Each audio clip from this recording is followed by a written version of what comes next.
এজন্য ইসলাম নারীদেরকে যে অধিকার দিয়েছে, পৃথিবীর কোনো ধর্ম এত অধিকার দেয় নাই। ইসলাম যে মর্যাদা আপনাদেরকে দিয়েছে আর কেউ দিয়েছে নাকি? ইসলাম বলে প্রথম সন্তান কন্যা সন্তান হলে ঘরের মধ্যে বরকত আছে না নাই? মিন বারাকাতিল মারআতি তাবকিরুহা বিল ইনাস। একটা মেয়ের মধ্যে বরকত বেশি না কম কেমনে বুঝবেন? তার প্রথম সন্তান যদি মেয়ে হয় তাহলে বুঝবেন এই মেয়েটা বরকতওয়ালা মেয়ে। এই মেয়ে আপনার জীবনে অনেক কিছু নিয়ে আসবে। সুবহানাল্লাহ বলতে পারেন না? কিন্তু অনেক টাকা আইতাছে, মেয়ে হইলে অখুশি হয়। ছেলে হইলে পাড়ার সবারে জিলাপি খাওয়ায়, পাড়ার সবারে মিষ্টি খাওয়ায়, মেয়ে হইলে কিচ্ছু খাওয়ায় না, আছে না নাই? কিন্তু আমরা মেয়ে হলে খুশি হব। কার কার প্রথম সন্তান মেয়ে? হাত তোলেন। একজন, দুইজন, তিনজন। প্রথম সন্তান মেয়ে কার? হ্যাঁ, অনেকে আছে তো মাশাআল্লাহ। আপনারা অনেক বরকত পায়, আলহামদুলিল্লাহ। হাত নামান। আমারও প্রথম সন্তান মেয়ে, তিনটাই মাইয়া। জান্নাত একটা আমার দিয়েন। তার মানে 3 জান্নাতের মালিক। মাশাআল্লাহ, আল্লাহ বাইরে তুমি কবুল করো।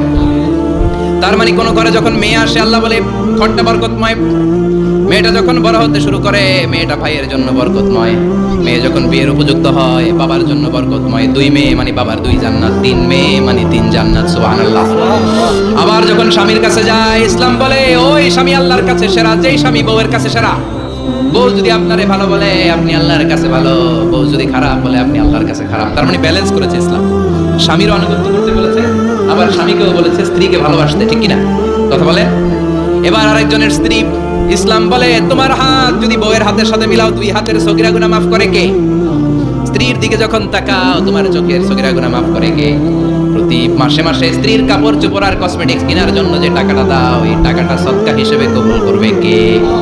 এবার এই মহিলা গর্ভবতী, ইসলাম বলে সন্তান ভূমিষ্ঠ করতে যে যদি কোনো মা ডেলিভারি কেসে হসপিটালে মারা যায় কিংবা বাসায় মারা যায়, কিয়ামতের দিন ওই মহিলাকে শহীদদের কাতারে দাঁড় করায় দিবে কে?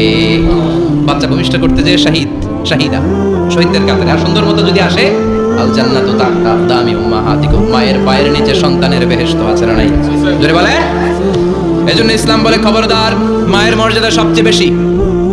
এক সাহাবী বললেন ইয়া রাসূলুল্লাহ কার সাথে ভালো আচরণ করব, বাবার সাথে নাকি মায়ের সাথে? নবী বললেন মায়ের সাথে, এরপরে মায়ের সাথে, তারপরে মায়ের সাথে, তারপরে কার সাথে? তারপরে তোমার পিতার সাথে। মায়ের মর্যাদা কয় গুণ বেশি? ওগো মা তুমি এই ধরনের শ্রেষ্ঠ নিয়ামত, তোমারই পদতলে রয়েছে জান্নাত। ওগো মা তুমি এই ধরনের শ্রেষ্ঠ নিয়ামত, তোমারই পদতলে রয়েছে জান্নাত। সুবহানাল্লাহ। আমি বলি আমাদের পায়ের নিচে থাকে মোজা, জুতা আর বালু, আর মহিলাদের পায়ের নিচে জান্নাত। এই পৃথিবীটারে 1000 বার বিক্রি করলে জান্নাতের একটা চেয়ারের দাম হবে না। সুবহানাল্লাহ পড়ে। আর যেই জান্নাত মায়ের পায়ের নিচে পড়ে আছে ওই পায়ের দাম বেশি না কম? এজন্য মায়েদের সাথে ভালো আচরণ করতে হবে। ইসলাম নারীকে দিয়েছে ইবাদতের অধিকার। নারীরা যদি মহিলা সমাবেশে যেতে চায় কোনো পুরুষ বাধা দিতে পারবে।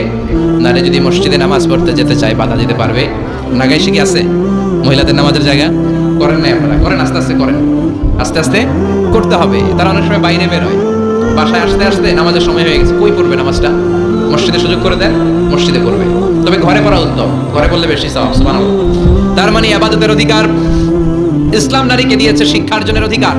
আপনার ছেলেকে স্কুলে পাঠান, শুধু ছেলেকে নয়, আমরা বলি আপনার ছেলেকেও পাঠান, মেয়েকেও পাঠান, ঠিক কিনা?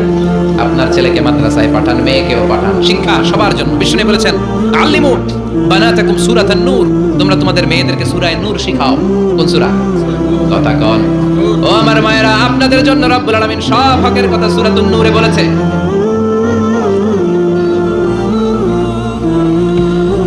আল্লিমু বানাতাকুম সূরাতান নূর, তোমরা তোমাদের নারীদেরকে সূরাতুন নূর শিক্ষা দাও। ও আমার মায়েরা, আজ থেকে সূরাতুন নূরের অর্থ করবেন, তাফসীর করবেন, ঘরটারে বরকতময় করে দিবে কে? আপনাদের আছে মোহরানার অধিকার। বিয়ে করলে পুরুষ মোহরানা পাবে না, দিবে। কিন্তু আমরা এতগুলো টাকা নিয়ে আসি, টাকা আছে না নাই?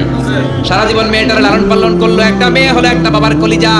মেয়ে দিয়ে দিল মানে বাবা কলিজা ছিঁড়ে দিল, আর কি চাস? টাকা। ফকির কোথাকার।